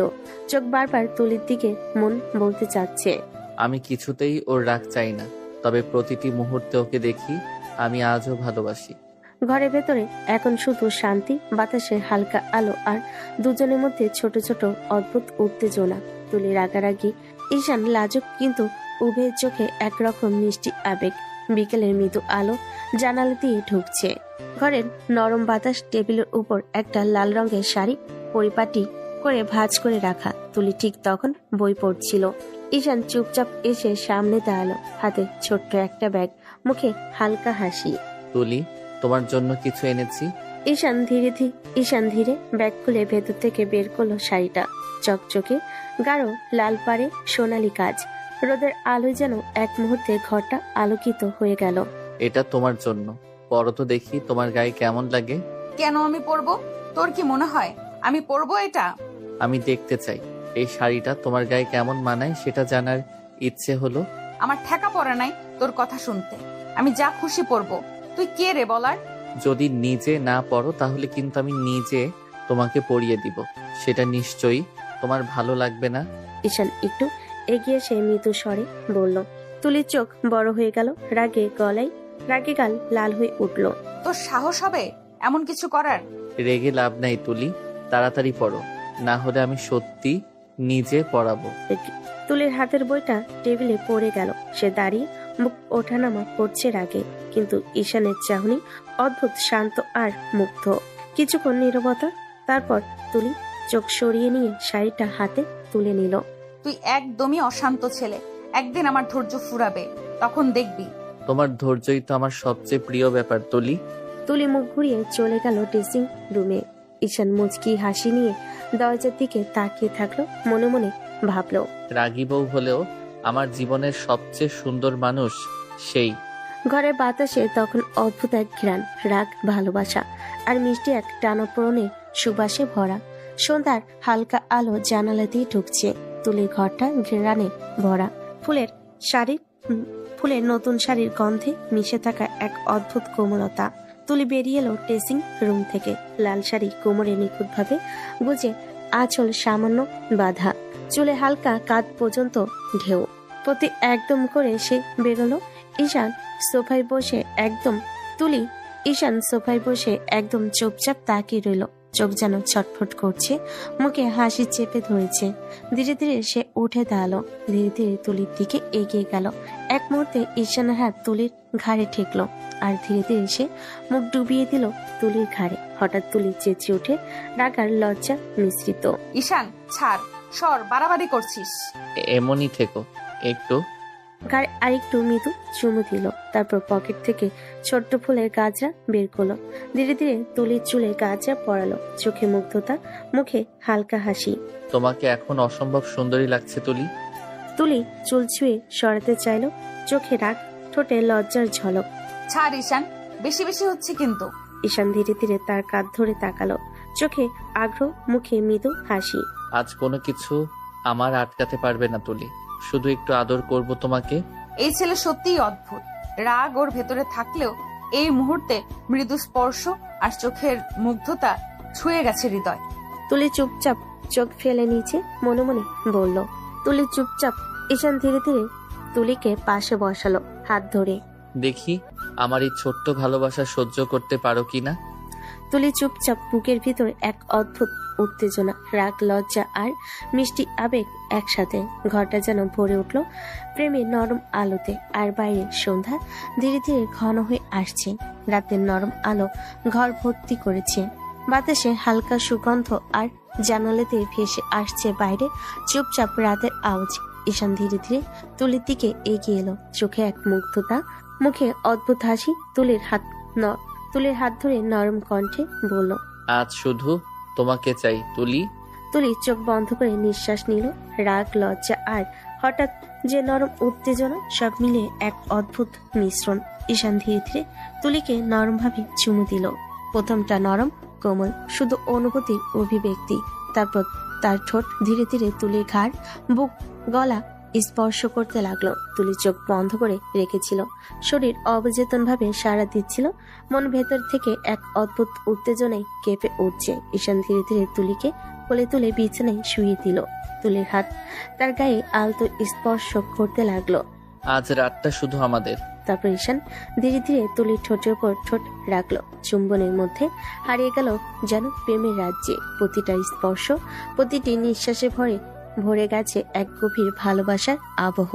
তুলি চোখ বন্ধ রেখেও অনুভব করছে এই মুহূর্তে শুধুই ওর জন্য। ঈশান শুধু ওর, আর পৃথিবী যেন ধীরে ধীরে থেমে গেছে। ঘরটা ভরে উঠল প্রেমের মৃদু আলোতে। রোমান্টিক উত্তেজনা, নরম স্পর্শ আর হৃদয়ের গভীর থেকে আসা ভালোবাসা সব একসাথে মিলে একটি নিখাত রোমান্টিক সন্ধ্যা তৈরি করলো। সকালে রোদ হালকা আলো নিয়ে জানালার ফাঁক দিয়ে ঘরে ঢুকেছে। ঘরের ভিতরে নরম আলো, আর বিছানায় তুলি এখনো অর্ধেক ঘুমের মধ্যে।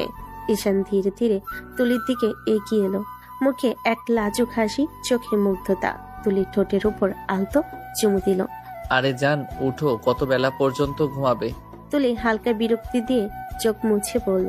ঈশান, একদম জ্বালাবি না, সারা রাত আমাকে ঘুমাতে দিসনি। ঈশান ধীরে ধীরে তুলির মাথায় হাত রাখলো, মৃদু স্বরে বলল। আরে জান, আদর করেছি তো রাত ভরে। সারা জীবন তো ঘুমিয়েই পার করলে, বাকিটা জীবন আমার আদর খেয়ে পার করো। শর্ত, ফালতু কথা আমার সামনে বলবি না। জান, আবার একটু আদর করি। ফট করে তুলির চোখ খুলে ঈশানের পিঠে কিল মেটে দিল। অসভ্য, সারা রাত জ্বালিয়ে শান্তি হয়নি, এখন আবার জ্বালানোর জন্য উঠে পড়ে লেগেছিস। ঈশান মৃদু হাসি দিয়ে তুলির ঠোঁটের উপর ঠোঁট রাখলো। প্লিজ জান, আর একবার। তুলি কিছু বলার আগে ঈশান ধীরে ধীরে তার ঠোঁট আঁকড়ে ধরল। চোখ বন্ধ, শরীর অবচেতন ভাবে সাড়া দিচ্ছিল। বিছানার ঘরে তখন শুধু নিঃশ্বাসের শব্দ, হৃদয়ের ছন্দ আর একে অপরের স্পর্শ। প্রতিটি চুম্বনে, প্রতিটি আদরে তারা আবারও ভালোবাসার রাজ্যে হারিয়ে গেল। ঈশানের চোখে মুগ্ধতা, তুলির চোখে লাজা আর রাগের মিশ্রণ। সব মিশিয়ে ঘরটা ভরে গেল এক অদ্ভুত মিষ্টি উত্তেজনা আর প্রেমের আলোতে। সকালের নরম আলো, তাদের নিঃশব্দ হাসি, একে অপরের স্পর্শ সব মিলিয়ে তৈরি হলো একটি নিখাত রোমান্টিক মুহূর্ত। ঈশান ফ্রেশ হয়ে খেয়ে অফিসের জন্য বের হয়ে গেল। ঘরে হঠাৎ শান্তি নেমে এলো। তুলি সোফায় বসে আর কিছু করছে না। হঠাৎ তার ফোনে মেসেজের আওয়াজ। তুলির হাত থমকে গেল, চোখে অদ্ভুত কৌতূহল আর ভয়। ফোনটি খুলে মেসেজ পড়ার সাথে সাথে তুলির হাত পা কাঁপতে লাগলো। মুখের ভিতরে এক অদ্ভুত ঘুম ভাঙ্গা উত্তেজনা, রাগ, ভয় আর কিছু না বোঝার মিলিত অনুভূতি একসাথে। কাউকে কিছু বলার সাহস পেল না। চোখের দিকে অদ্ভুত ছায়া, গলা শুকিয়ে গেছে। নিঃশব্দে ফোন বন্ধ করে হাতে ধরে ধীরে ধীরে ঈশানের মায়ের ঘরে চলে গেল। কি হয়েছে তুলি? কিছু না ফুপি, কিছু না। ঈশানের মা তুলির দিকে কিছুক্ষণ তাকালেন। মনে হলো মনে মনে বুঝতে পারছেন কিছু হচ্ছে। তুলি কিছুই বলল না। ঘরের ভেতরে হালকা নীরবতা, বাতাসের ছোট রহস্যের ছায়া ভাসছে। তুলি চুপচাপ ভয়কে আড়াল করে বসে আছে, চোখে অদ্ভুত অনিশ্চয়তা। তুলির মন বলছে, এবার কি হবে? না, আমি কি সবাইকে বোঝাবো না? না কেউ জানতে পারবে না? ঈশান অফিসে বসে ডেস্কের উপর কাগজপত্রের মাঝে মন বসাতে পারছিল না। বারবার তার ফোন হাতে যাচ্ছিল। শেষ পর্যন্ত তিনি ফোন তুলে তুলিকে কল দিল। কি করছো জান? তেমন কিছু না, বসে আছি। বসে বসে কি আমাকে মিস করছো তো? তুলি চোখ একটু নড়ে উঠল, মুখে লাজা রাগ মিশে যায়। আমার ঠেকা পড়েছে তোকে মিস করতে। আমাকে মিস না করলে তুমি কাকে মিস করবে জান? তোমার কি আর কেউ আছে মিস করার মতো? তুলির চোখে হঠাৎ একটা অদ্ভুত ছায়া, ভয় আর রহস্যের মিশ্রণ। মুখে লাজ, কিন্তু ভেতরে কৌতূহল। এত কথা বলিস না, ফোনটা রাখ, আমার কাজ আছে। ঈশান ধীরে ধীরে ফোনটা তার কানে ধরে বলল। ফোন রাখবো, তার আগে আই লাভ ইউ বলো। তুলির চোখ ঝাপসা করে, ঠোঁটে হালকা চাপ। আমার ঠেকা। ফোন কেটে দিল। কিছুক্ষণ ঘর চুপচাপ। তুলির বুক ভেতরে দ্রুত ধরফর করছে। চোখে ভয়, লাজ আর অদ্ভুত উত্তেজনার মিশ্রণ। মনে মনে বলল, যে ছেলে কখনো শান্তি দেবে না, কেন ওর কথা শুনে হঠাৎ এমন লাগছে? ঈশানের দিক থেকে ফোন কেটে যাওয়া সত্ত্বেও মনে হচ্ছে যেন তার শব্দ এখনো কানে বাজছে। ঘরটা নীরব, কিন্তু ভেতরে এক অদৃশ্য টানা পড়েন মিষ্টি রোমান্টিক উত্তেজনা ভাসছে। বিকেলে নরম আলোয় জানালার ফাঁক দিয়ে ঢুকছে। তুলি ঘরটা এখনো নিঃশব্দ, কিন্তু মন একেবারে শান্ত নয়। হঠাৎ ফোনের শব্দ, তুলির হাত কাঁপতে লাগলো। চোখ খুলে দেখলো মেসেজ এসেছে। আমার সাথে দেখা করো। তুলির বুক কেঁপে উঠলো, হাত পা ভয়ে কাঁপছে। মন ভেতরে অদ্ভুত এক ভয় আর উৎকণ্ঠা। তুলি দ্রুত মেসেজে লিখলো, আমি পারবো না। ঠিক আছে, তাহলে বেশ, তোমার ছবিগুলো ভাইরাল করে দিই। তুলির চোখ লাল, গলা ধুকপুক করছে। কেঁদে কেঁদে সে লিখলো, না প্লিজ, এসব করো না, আমি আসবো। তাড়াতাড়ি করো, আমার আবার অপেক্ষা সহ্য হয় না। আমি ঠিক সময় চলে আসবো। ফোন কেটে দিয়ে তুলির হাত পা বুক সব ভিজে ওঠে ভয় আর আতঙ্কে। ঘরটা নিঃশব্দ, শুধু তার দ্রুত নিঃশ্বাসের আওয়াজ। কিছুক্ষণ চুপচাপ থাকার পর তুলির মন বলল, ঈশানকে জানাতে পারলে হয়তো শান্তি মিলবে। বিকেলের একটু পরে তুলি ধীরে ধাপ গলায় অদ্ভুত লাজ মিশে ঈশানের মায়ের ঘরে পৌঁছালো। ফুপু, আমার একটু কাজ আছে, আমি বাইরে যাচ্ছি।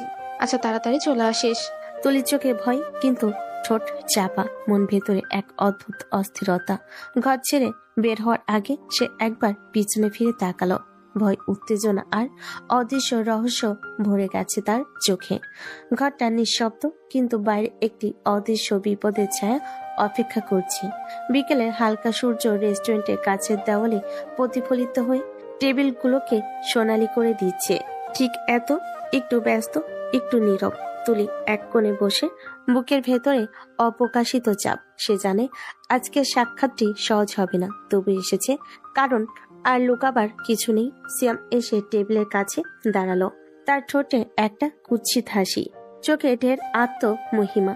তার চেহারায় পুরনো, কিন্তু বুঝতে কষ্ট হয় না ভেতরে বিষ আছে। তুমি এলে ভালো লাগলো দেখে। তুমি কেন ডেকেছো?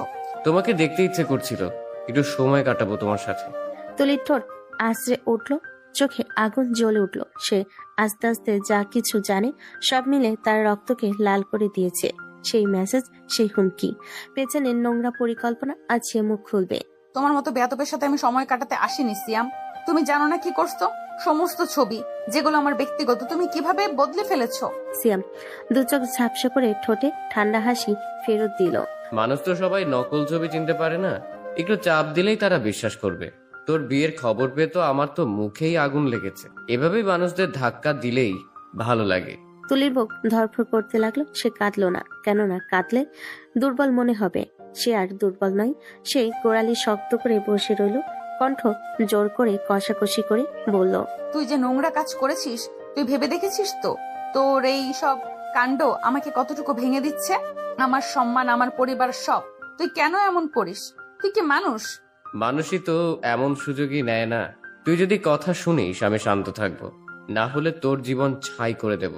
তুলির হিমশীতল কণ্ঠ, কিন্তু চোখে অদম্য আগুন। বল। তুই আমাকে ভয় দেখাবি? তুই ভাবছিস কোনো ছবি দেখে আমি লজ্জিত হয়ে পালাবো? সিয়াম, তুই ভুলে যাচ্ছিস আমি ফিরে দাঁড়াতে জানি। তুই আমার জীবনে একটি অধ্যায় ছিলি, কিন্তু আমি সেই ইতিহাসই মুছে দেবার মতো শক্তিশালী। সিয়াম হঠাৎ গম্ভীর হয়ে বলল, তুই বুঝলি না, আমি জানি কিভাবে মানুষকে ধামা চাপা রাখা যায়। তোর জীবন শেষ করে দেব। তোকে আগেই বলেছিলাম ইহানের সাথে মিশবি না, তুই আমার কথা শুনলি না। আমি ঈশানকে অনেক আগে থেকেই ভালোবাসি, শুধু তোর জন্য বলতে পারি নাই ওকে। তুই আমাকে ব্ল্যাকমেইল করে প্রেম করেছিস, এখন আমার ছবি দিয়ে আবার ব্ল্যাকমেইল করছিস। তুই যা পারিস কর, আমি শেষ পর্যন্ত লড়াই করব। সিয়াম একটা কণ্ঠে গর্জে উঠল, কিন্তু তার কণ্ঠে এখনো ছিল ধোকার স্বর। তুই চাইলে গুঞ্জন ছড়িয়ে দেব, তোর নাম নোংরা করে দেব, কেউ তো তোর কথা মানবে না। তুলি উঠে দাঁড়ালো, ঠোঁট কাঁপছে না, হাত কাঁপছে না, শুধু চোখ ভরা অদম্য সিদ্ধান্ত। তোর এসব হুমকি আমার ভীতি বাড়ায় না। তুই ভুল করে ফেলেছিস, আমাকে ভেঙে ফেলতে পারলি না। আমি এখন যাব, ঈশানের কাছে বলবো, সবাই জানবে সত্যিটা। আর আমি হাত আর পা বাঁধা নই। তুই যদি ভাবিস আমি চুপ করে থাকবো, সেটা তোরই ভুল। রেস্টুরেন্টের টেবিল থেকে উঠে দাঁড়াতেই তুলি অনুভব করলো বাতাসটা যেন ভারী হয়ে গেছে। সিয়ামের চোখে এক অদ্ভুত হাসি, যেটা ভয়, ঘৃণা আর হিংসার মিশলে। হঠাৎ তুলি নরম স্বরে বলল, তুমি এমন করছো কেন সিয়াম? আমি তো তোমার কিছুই করিনি। করনি? তুমি আমার অপমান করেছো তুলি। তোমার বিয়ের খবর জানার পর থেকে ভাবছিলাম তোমাকে আমি এমন একটা শিক্ষা দেব যা তুমি সারা জীবন ভুলতে পারবে না। তুলি আর দাঁড়ালো না, ব্যাগটা কাঁধে নিয়ে পেছনে ফিরতে যায়। কিন্তু ঠিক তখনই হঠাৎ একটা অদ্ভুত অনুভূতি হয়, গলার নিচে যেন আগুনের মতো কিছু ছড়িয়ে পড়ছে। তুলি এক মুহূর্ত ঘুরে তাকালো, সিয়াম তখনও হাসছে। তুমি তুমি কি করেছো আমার সাথে? সিয়াম শুধু একটা বাঁকা হাসি দিল, তারপর নিচু গলায় বলল। সময় তোমাকে সব বুঝিয়ে দেবে চিরতুলি। তুলির চোখ ধীরে ধীরে ঝাপসা হতে থাকে, পায়ের ভারসাম্য হারিয়ে দরজার ধারে ঠেলে দেয় সে। বুকের ভেতর কেমন যেন স্যাক করে ওঠে। দূর থেকে শুধু সিয়ামের কণ্ঠস্বর ভেসে আসে। আমি তো শুধু শুরুটা করেছি। রেস্টুরেন্ট থেকে বেরিয়ে রিকশায় উঠতে তুলির বুকের ভেতর কেমন যেন মোচড় উঠল। মাথাটা ঝিমঝিম করছে, চোখের সামনে ঝাপসা হয়ে আসছে সবকিছু। গলার ভেতরটা শুকিয়ে গেছে যেন, নিঃশ্বাস নিতে কষ্ট হচ্ছে। রাস্তাটা আজ অদ্ভুত লম্বা লাগছে তার কাছে, হাতের তালু ঘামছে। শরীরটা হঠাৎ কেমন ভারী মনে হচ্ছে। সে বারবার ঠোঁট কামড়ে ধরছে, নিজেকে সামলানোর চেষ্টা করছে কিন্তু পারছে না। রিকশা থামতেই কষ্ট করে নেমে দরজায় পৌঁছালো। ঈশানের মা দরজা খুলে অবাক হয়ে তাকলেন তুলির মুখের দিকে। মেয়েটা যেন কিছুক্ষণে শুকিয়ে গেছে, চোখে ভয়, মুখে ক্লান্তি। কিরে তুলি, তোর মুখটা এমন সাদা কেন? কিছু হয়েছে? জানি না ফুপু, শরীরটা কেমন যেন লাগছে, ভেতরটা জ্বলছে, ভার লাগছে মাথা। মনে হয় জার্নি করেছি তো, এই জন্য বোধ হয়। আরে না মা, হয়তো একটু গরমে ক্লান্ত হয়ে পড়েছিস। রুমে যা, বিছানায় একটু শুয়ে বিশ্রাম নে, ঠিক হয়ে যাবে। আচ্ছা ফুপু। মাথা নিচু করে ধীরে ধীরে নিজের রুমের দিকে হাঁটলো তুলি। দরজা বন্ধ করে বিছানায় বসতে বুকের ভেতরটা আবার মোচড় দিল। মনে হচ্ছে শরীরের ভেতরে আগুন জ্বলছে, অথচ সে কিছুই বুঝতে পারছে না। না কোনো কারণ, না কোনো ব্যাখ্যা। হাত দিয়ে বুক চেপে ধরল তুলি। চোখের কোণে পানি এসে জমলো। নিচের শরীরটাই যেন আস্তার কাছে অপরিচিত লাগছে। কানে যেন সিয়াম এসে ঠান্ডা নিষ্ঠুর হাসিটা এখনো বাজছে। তুলির চোখে অন্ধকার নেমে এলো। সে ধীরে ধীরে বিছানায় শুয়ে পড়ল। বাইরে পাখি ডাক, ঘরের ভেতর এক অজানা যন্ত্রণা। বিকেলে সূর্যটা তখন একদম লাল হয়ে পশ্চিমে হেলে পড়েছে। অফিস থেকে ক্লান্ত মুখে দরজা খুলে ঢুকলো ঈশান। মনে ছিল আজ একটু তাড়াতাড়ি ফিরবে, তুলির সঙ্গে বসে চা খাবে। কিন্তু ঘরে পা রাখতেই একটা অদ্ভুত শব্দ কানে এলো, মৃদু গঙ্গানি, যেন খুব ব্যথায় কুকড়ে যাচ্ছে। তুলি, ঈশান প্রায় দৌড়ে ঢুকে গেল রুমে। তুলি বিছানায় ছটফট করছে, চাদরটা একবার টেনে ফেলছে, আবার গায়ে নিচ্ছে। মুখের রং ভয়ানক ফ্যাকাশে, ঠোঁট কাঁপছে, চোখ আধো খোলা। তুলি কি হয়েছে তোমার? এমন করছো কেন বলো তো? জানি না ঈশান, শরীরটা জ্বলছে, ভেতরটা যেন কেউ আগুনে পুড়িয়ে দিচ্ছে, আমি পারছি না। তুলির কথা শেষ হবার আগে সে চিৎকার করে উঠল। চোখের কোণ বেয়ে পানি গড়িয়ে পড়ছে, ঠোঁট কাঁপছে যন্ত্রণায়। ঈশানের বুকটা ধক করে উঠল। সে তাড়াতাড়ি তুলিকে বুকে জড়িয়ে ধরল। জান, তুমি ভয় পেও না, আমি আছি, আমি তোমার কিছুই হতে দেব না। এমন সময় ঈশান মা দৌড়ে এলেন। কি হয়েছে রে ঈশান? এই মেয়ের মুখ এমন সাদা কেন? মা দেখো না কেমন করছে, শরীর জ্বলে যাচ্ছে ওর, কিছু বুঝতে পারছি না। তুলি আবার কাঁপতে কাঁপতে চিৎকার করে উঠল। ঈশান, আমার ভেতরটা যেন ফেটে যাচ্ছে, বাঁচাও আমাকে। ঈশানের মা তাদের হাত ধরে বলেন। আর দেরি করিস না, তাড়াতাড়ি ডাক্তারের কাছে নিয়ে চল। দেরি করলে বিপদ হবে রে বাবা। ঈশান আর এক মুহূর্ত দেরি করলো না, চোখে পানি, কাঁধে তুলিকে জড়িয়ে ধরে বলল। জান, তুমি কিছু বলো না, আমি আছি, তোমাকে কিছু হতে দেব না। গাড়ির হর্ন বাজলো বাইরে। সন্ধ্যার আকাশ ভারী হয়ে উঠল। তুলির চোখ আধো বন্ধ হয়ে এলো। ঠোঁট থেকে শুধু একটাই শব্দ বের হলো, ঈশান। আর ঈশানের বুকের ভেতর তখন শুধু একটাই চিন্তা, কেউ কিছু করেছে, কিছু একটা হয়েছে। কিন্তু কি? হাসপাতালের করিডোরে তখন ঈশানের ছুটে চলার শব্দ। ঈশানের মুখটা ফ্যাকাশে, চোখে আতঙ্কের ছায়া। তুলি প্রায় অবচেতন, হাত দুটো ঈশানের কাঁধে নিস্তেজ হয়ে ঝুলছে। রিসিপশনের সামনে দাঁড়িয়ে ঈশান চিৎকার করে উঠল। কেউ আছেন? দয়া করে কেউ ডাক্তারকে ডাকুন, আমার ওয়াইফের অবস্থা খারাপ। তুলিকে স্ট্রেচারে করে নিয়ে গেল নার্সরা। ঈশান হেঁটে হেঁটে ওদের পিছনে ঢুকলো কেবিনে। এক মুহূর্তে ডাক্তার এসে পরিদর্শন শুরু করলো। চোখে আতঙ্ক, মুখে গভীর চিন্তার ছাপ। কয়েক মিনিট পর ডাক্তার নিঃশব্দে মুখ তুলে বলেন, রোগীর শরীরে বিষক্রিয়া দেখা যাচ্ছে। ঈশান থমকে গেল, যেন পৃথিবীটা থেমে গেল তার সামনে। কি বলছেন আপনি? বিষ? কিসের বিষ? আমার স্ত্রী তো কোথাও কিছু খাইনি। এটা সাধারণ বিষ না, এই ধরনের বিষ শরীরে গেলে ধীরে ধীরে সব অঙ্গ অবশ হয়ে যায়। মনে হচ্ছে ইনজেকশনের মাধ্যমে শরীরে গেছে। ঈশান হাঁ করে তাকিয়ে রইল, ঠোঁট কাঁপছে তার। ইনজেকশন মানে কেউ ইচ্ছে করে করেছে এটা? দুঃখিত, কিন্তু এটা স্পষ্টভাবে পরিকল্পিত। এমন একটা বিষ আজ পর্যন্ত কোনোভাবে শরীর থেকে সরানো যায় না।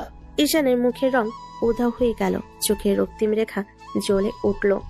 আপনি কি বলছেন ডাক্তার? মানে ওকে বাঁচানো যাবে না? আমরা চেষ্টা করছি, তবে সত্যিটা কষ্টের। এই বিষের কোনো প্রতিষেধক নেই। আমরা যতটুকু পারি করব। রোগীকে বাঁচানো প্রায় অসম্ভব। ঈশান টেবিলে হাত মেরে উঠে দাঁড়ালো, গলার স্বর কেঁপে উঠল।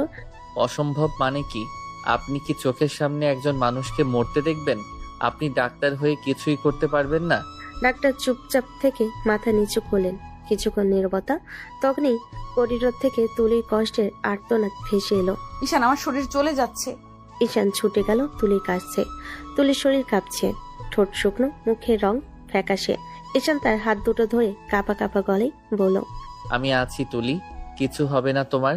আমি কিছু একটা করব, তোমাকে কিছু হতে দেব না। তুলির চোখে জল, কিন্তু ঠোঁটে হালকা হাসি। ঈশান, যদি আমি না বাঁচি তুমি আমার জন্য কাঁদবে না। ঈশান চোখ বুজে তুলির হাত চেপে ধরলো। চুপ করো, কেউ তোমাকে আমার থেকে আলাদা করতে পারবে না, কেউ না। কেবিনের বাইরে আলো নিভে আসছে, ভেতরে ভয়ের, ভালোবাসার আর মৃত্যুর গন্ধ মিশে যাচ্ছে ধীরে ধীরে। হাসপাতালের দরজাটা ধাক্কা দিয়ে খুলে গেল। দৌড়ে ঢুকলেন তুলির মা, চোখে পাগল প্রায় চেহারা, মুখে কান্নার রেখা। পেছনে তুলির বাবা, আরেক পাশে ঈশানের বাবা মা। তুলি মা দৌড়ে গিয়ে মেয়ের বিছানার পাশে বসে পড়লেন। তুলি মা, আমার তুলি, তোর এমন হাল কি করে হলো মা? এ কেমন সর্বনাশ করলো আমার মেয়ে? তুলির শরীর তখনও কাঁপছে, ঠোঁট শুকিয়ে গেছে, বুকটা ওঠানামা করছে দ্রুত। চোখ দুটো আদো খোলা, মুখ থেকে শুধু অস্পষ্ট স্বর। মা, আমাকে বাঁচাও, আমার শরীর জ্বলে যাচ্ছে। মা, আমার সারা শরীরে আগুন লাগছে। মা, বরফ দাও, দাও না মা, আমি আর সহ্য করতে পারছি না। বেরোচ্ছে। তুলির কণ্ঠস্বরটা ফেটে যাচ্ছে, হাত দুটো বিছানার চাদর চেপে ধরে কাঁপছে। তুলি মা কেঁদে ফেলেন চিৎকার করে। আল্লাহ, আমার মেয়েটাকে এ কেমন বিষ দিল? আমার মেয়ের উপরে এত অন্যায় করলো কে? তুই বল মা, কি করেছে বল। তুলির বাবা মাথায় হাত দিয়ে বসে পড়লেন, মুখে ফিস ফিস স্বর। আল্লাহ, আমি কার কাছে শাস্তি চাইবো? আমার মেয়েটা তো কারো ক্ষতি করেনি। ঈশানের মা এসে তুলির মাথায় হাত বুলিয়ে দিলেন, গলার স্বর কাঁপছে। কিচ্ছু হবে না মা, তুমি ঠিক হয়ে যাবে। আল্লাহ তোমাকে কিচ্ছু হতে দিবে না। তুলি তীব্র কষ্টে আবার চিৎকার করে উঠল। না, আমার গায়ে আগুন লেগেছে, আমার রক্ত ফুটছে। মা, আমাকে একটু পানি দাও। নার্স ছুটে এসে তুলির মুখে ভেজা কাপড় চেপে দিল, কিন্তু শরীরের জ্বালা যেন আরো বেড়ে গেল।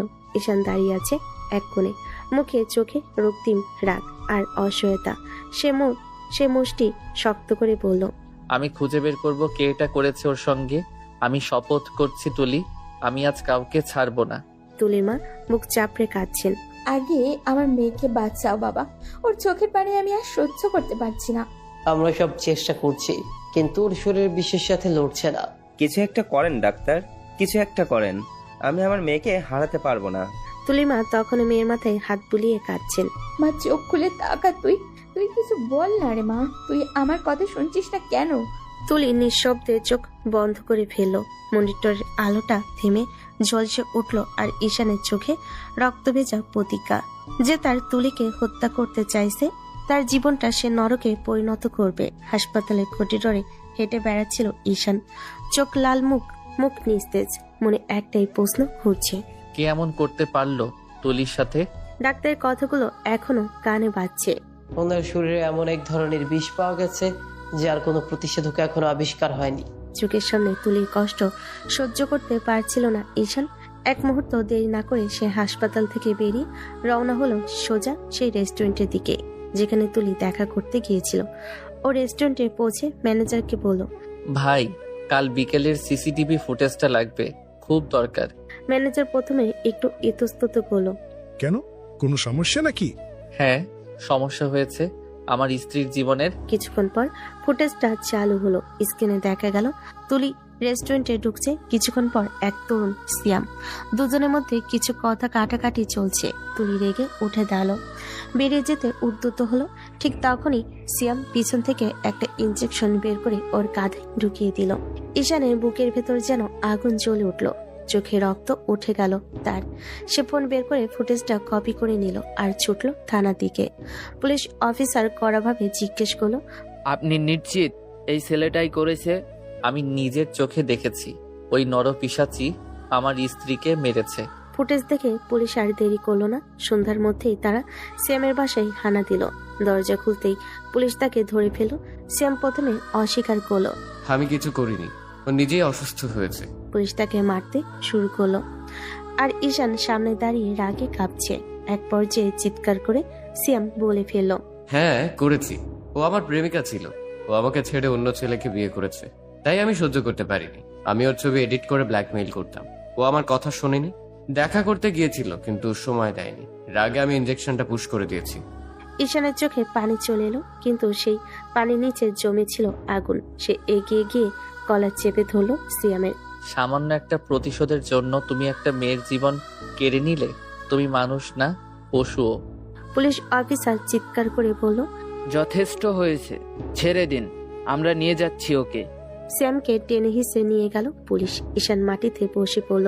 চোখের সামনে ভাসছে তুলির মুখটা কষ্টে ভরা, তবুও ভালোবাসায় নরম।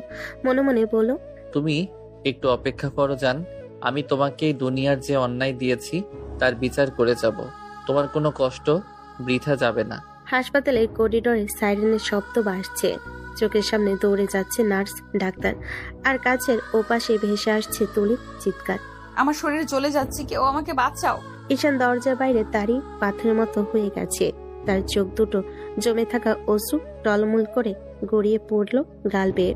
মায়ের কাঁধে হাত রেখে বলল সে, মা দেখো ও কেমন কষ্ট পাচ্ছে, আমি কিছুই করতে পারছি না। আমার মেয়েটির কি দোষ করেছিল আল্লাহ? এ কেমন সর্বনাশ করলো ওর? তুলির মা ভেঙে পড়া গলায় কাঁদতে কাঁদতে বললেন। চারিদিকে কান্নার রোল উঠছে। তুলির বাবা দেওয়ালে মাথা টুকে বসে আছেন। ঈশানের মা চুপচাপ কাঁদছেন। ছেলের এই অসহায় মুখ তিনি কোনোদিন দেখেননি। ডাক্তার রুম থেকে বের হতে না হতেই ঈশান ছুটে গিয়ে বলল, ডাক্তার, আমি একবার ওর সঙ্গে কথা বলতে চাই, প্লিজ আমাকে যেতে দিন। এখন ওর অবস্থা খুব খারাপ, কথা বললে আরো বিপদ হতে পারে। ডাক্তার প্লিজ, আমি যদি আজ কথা না বলি সারা জীবন আফসোস নিয়ে বাঁচবো। আচ্ছা, বেশি সময় নয়, মাত্র 1 মিনিট, কিন্তু শান্ত থাকতে হবে। ঈশান এক পা করে ঢুকলো আইসিইউর রুমে। মেশিনের শব্দ, ইনজেকশনের গন্ধ, তুলির শরীরে জড়ানো তার সবকিছু মিলিয়ে তার নিঃশ্বাস ভারী হয়ে এলো। তুলি চোখ আধো খোলা, নিস্তেজ কণ্ঠে বলল, ঈশান। জান, আমি আছি তোমার পাশে, কিছু হবে না, ঠিক হয়ে যাবে। না ঈশান, আমি জানি আমি ঠিক হয়ে যাব না। না, এমন কথা বলো না প্লিজ। ডাক্তার কিছু একটা বের করবে, আমি ওদের অনুরোধ করব। বাইরে সারা দুনিয়া ওষুধ আছে, আমি খুঁজে আনবো জান। ঈশান, আমার শরীর জ্বলে যাচ্ছে, ভেতরটা যেন আগুনে পুড়ছে, একটু ঠান্ডা করে দাও না। ঈশান কাঁদতে কাঁদতে তুলির কপালে হাত রাখলো। এই দেখো আমি আছি, আমি তোমার জন্য সব কিছু করব, শুধু একটু চোখ খোলা রাখো জান। আমি হারিয়ে যেতে দিব না আমাকে ছেড়ে।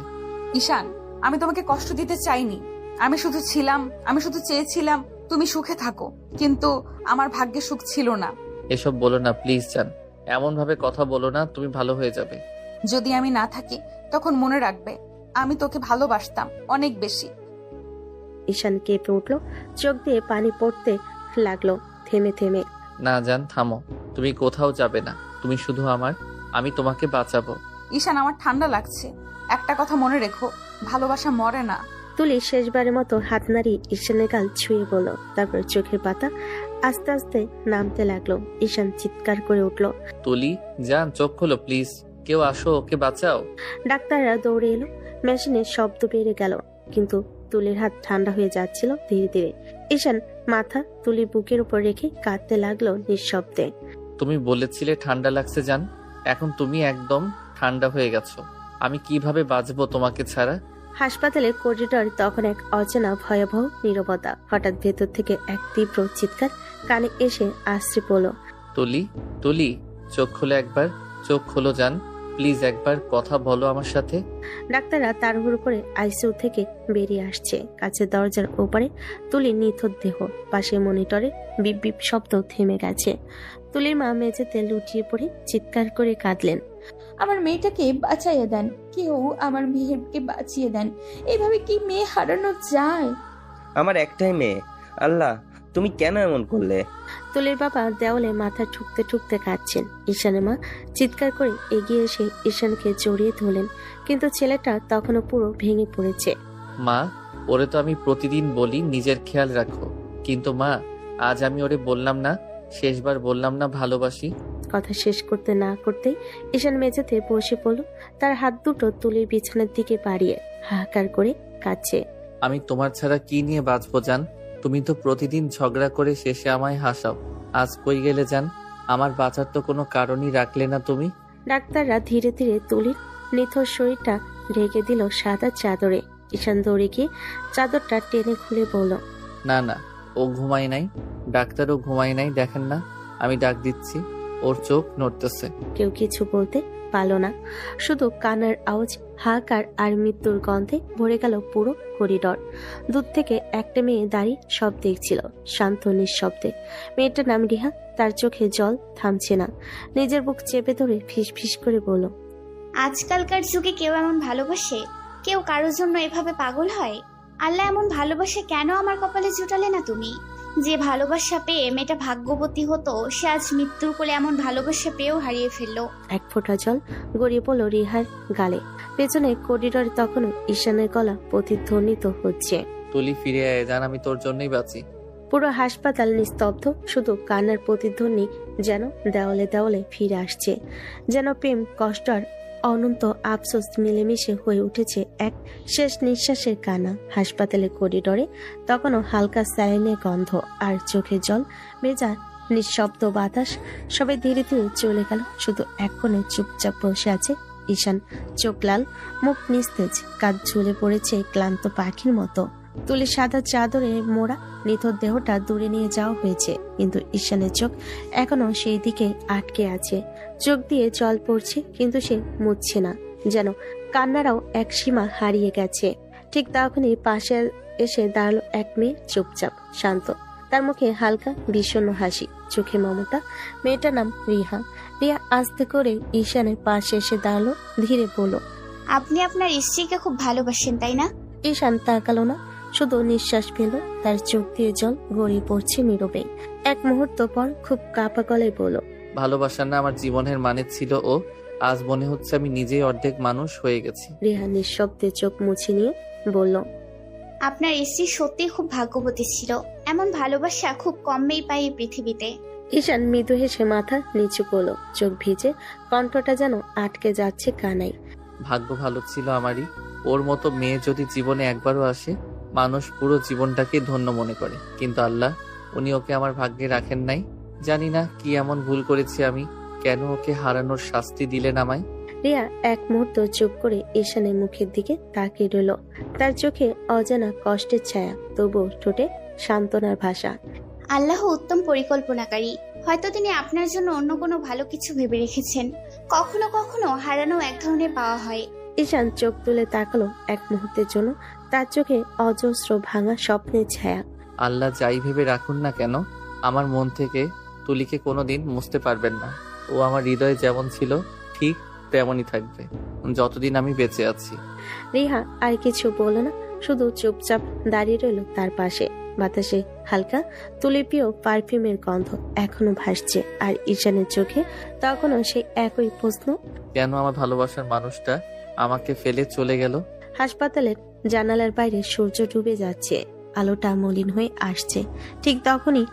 ঠিক যেমন মলিন হয়ে গেছে ঈশানের জীবন। তুলির দাফন শেষ হয়েছে অনেকক্ষণ আগেই, আকাশটা ধূসর হয়ে গেছে। ঝর্ণামার আগে যেমন নিস্তব্ধতা নামে, তেমনি ভারী নীরবতা নেমে এসেছে পুরো বাড়িটায়।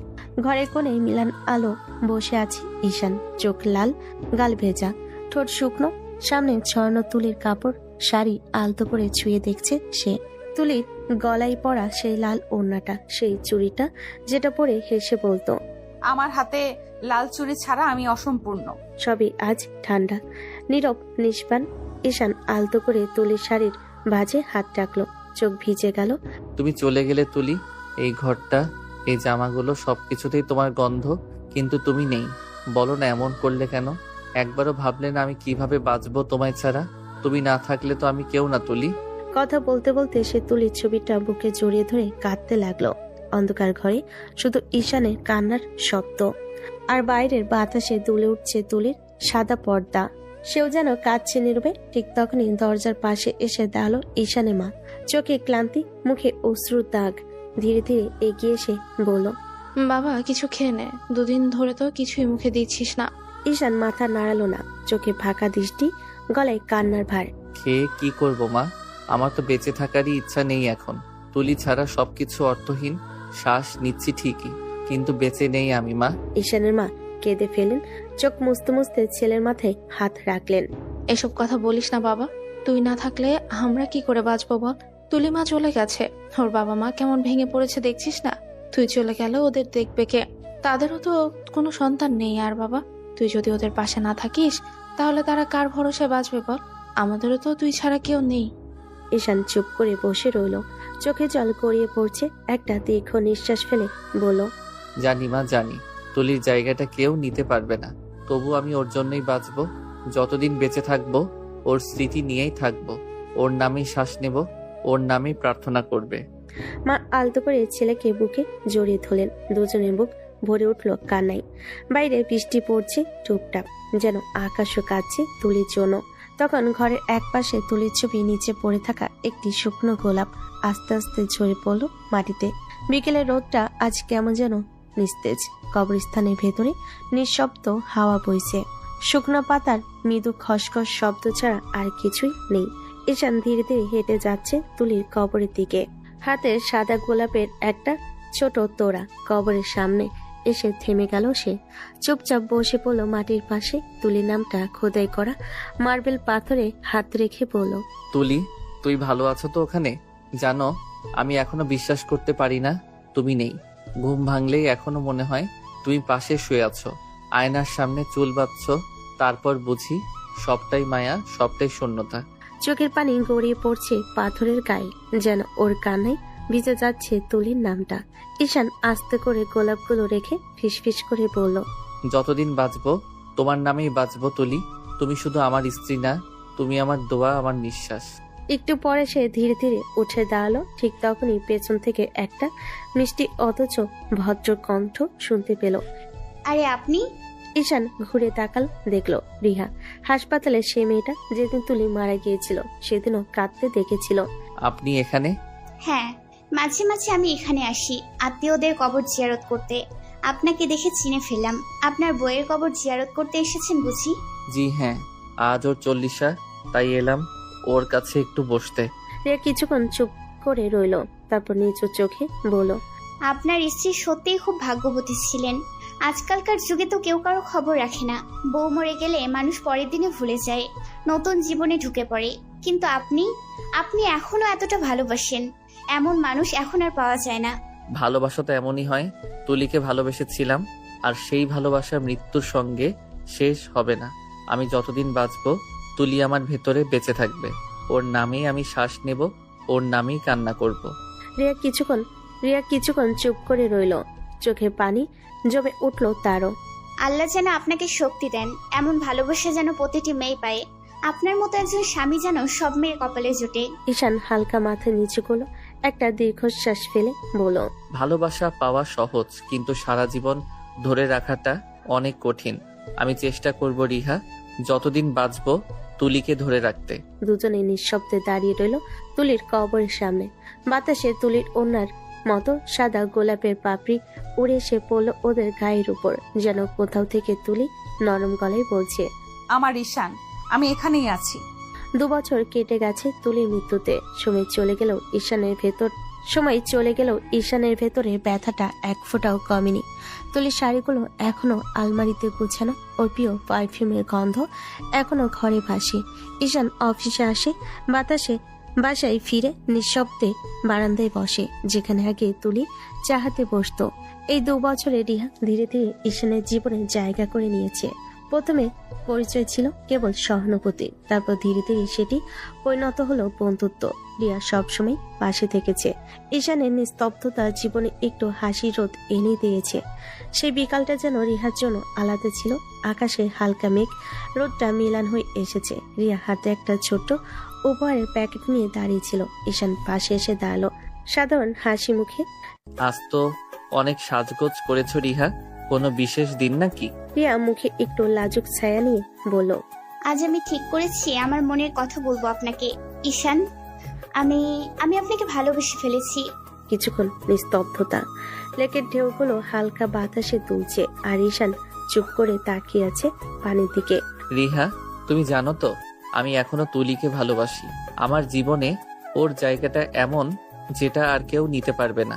রিয়া একটু হেসে চোখের কোণ পানিতে জমে উঠল।